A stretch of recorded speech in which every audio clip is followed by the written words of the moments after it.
अस्सलाम वालेकुम students, welcome to CBEL concept based education learning YouTube channel में हमाद अहमद आपका ट्यूटर। जैसा कि आप स्टूडेंट्स को पता है, हम इस साल exam preparation for ADP part 1 जिसे बीकॉम पार्ट 1 और ADP पार्ट 2 जिसे बीकॉम पार्ट 2 भी कहते हैं करवा रहे हैं। और ये एग्जाम प्रिपरेशन तीनों यूनिवर्सिटी के स्टूडेंट्स के लिए है, जिसमें पंजाब यूनिवर्सिटी के स्टूडेंट्स, सरगोदा और गुजरात यूनिवर्सिटी के स्टूडेंट्स इंक्लूडेड हैं। सो स्टूडेंट्स, आप चैनल को ज़्यादा से ज़्यादा ज्वाइन करें, वीडियोस को लाइक करें और इन वीडियोस को ज़्यादा से ज़्यादा अपने फ्रेंड्स में भी शेयर करें ताकि आपके साथ साथ उनका भी बेनिफिट हो जाए।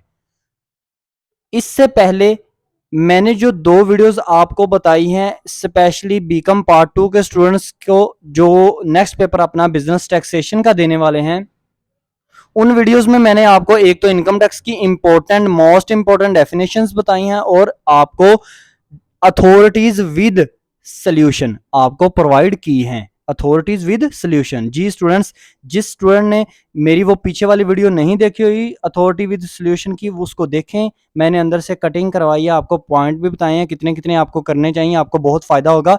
उस वीडियो को लाजमी देखें क्योंकि आप इतना ज़्यादा मटेरियल कभी भी याद नहीं कर पाएंगे। ये किताब इतनी ज़्यादा अच्छी तरह याद नहीं होती। अभी इस वीडियो में हम जिस चीज़ के बारे में बात करने लगे हैं वो है आपके पास sale tax definitions. Students, sale tax definition बिल्कुल सेम ऐसे ही हैं जैसे इनकम टैक्स डेफिनेशंस हैं।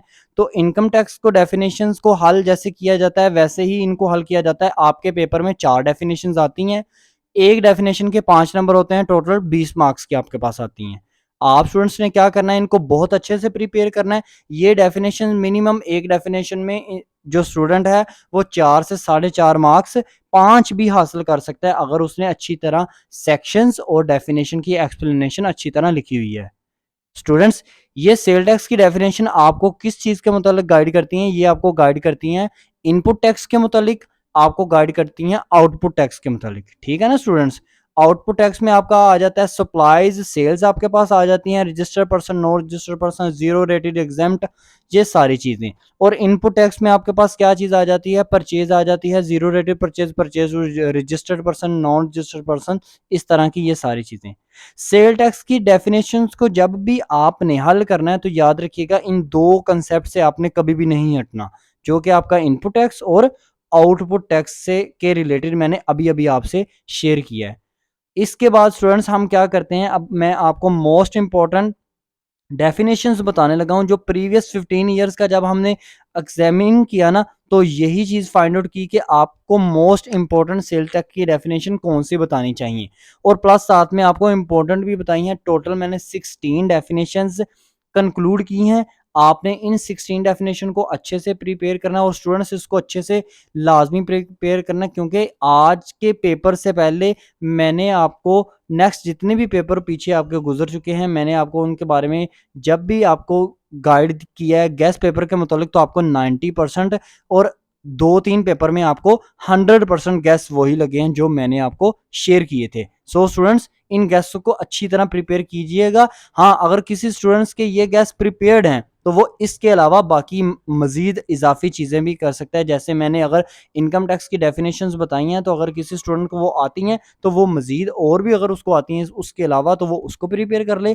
अथॉरिटीज़ सारी वही प्रिपेयर करे जो मैंने आपको कटिंग करवा के बताई हैं। और ये जो सेल टैक्स की डेफिनेशन देने लगा हूँ, इसके अलावा भी अगर कोई स्टूडेंट्स ये चाहता है कि मैं इसके अलावा भी सेल टैक्स की डेफिनेशन कर लूँ, तो वो स्टूडेंट्स आप पे डिपेंड करता है, आप उनको भी याद कर सकते हैं। अब हम आप क्या करते हैं, मैं आपको पेज की तरफ मूव ऑन करवाता हूँ और वहां पे आपको पर डेफिनेशन आपको बताता जाता हूँ कि आपने इसको किस तरह सोल्व करना है।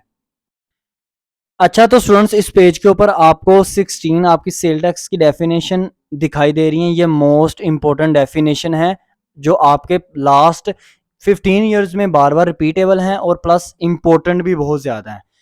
इन डेफिनेशन में याद रखिएगा आपने सेक्शन लाजमी लिखना है और एक्सप्लेनेशन को बहुत अच्छे से लिखना है। मैं बार बार एक चीज़ बताता हूँ, इनकम टैक्स और सेल टैक्स की जब भी डेफिनेशन लिखे ना, तो अगर उसमें आपकी मिस्टेक, स्पेलिंग मिस्टेक हो तो वो आपके नंबर डिडक्ट होते हैं। इसका भी सेक्शन लिखेंगे, उसका 1 मार्क्स आपको होता है। अगर कोई स्टूडेंट खाली सेक्शन लिखा था तो उसको 1 नंबर तो लाजमी मिलेगा। ठीक है ना स्टूडेंट्स? तो आप अगर किसी को ना भी आए डेफिनेशन तो वो सेक्शन लाजमी लिख के आ जाए करें, अगर उसको सेक्शन याद होता है। सेक्शन अच्छे वही लिखना है जो उसने दिया हुआ है, ये ना अपने पास से आप सेक्शन लिखते हैं, वो आपका 1 नंबर जो है वो डिडक्ट होगा।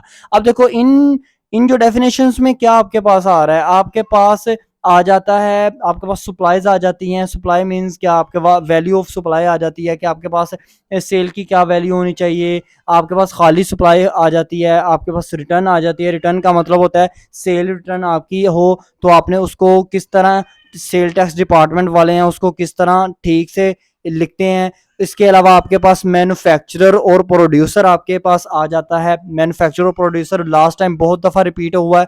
इसके बाद आपके पास एक्टिव टैक्स पेयर आ जाता है कि भाई एक्टिव टैक्स पेयर किसको कहते हैं, ऐसा टैक्स पेयर जो टैक्स दे रहा होता है, ऐसा टैक्स पेयर जो टैक्स दे रहा होता है उसको कहते हैं एक्टिव टैक्स पेयर, जो जो रिसेंटली ना टैक्स डिपार्टमेंट की लिस्ट में, टैक्स पेयर्स की लिस्ट में इंक्लूड होता है।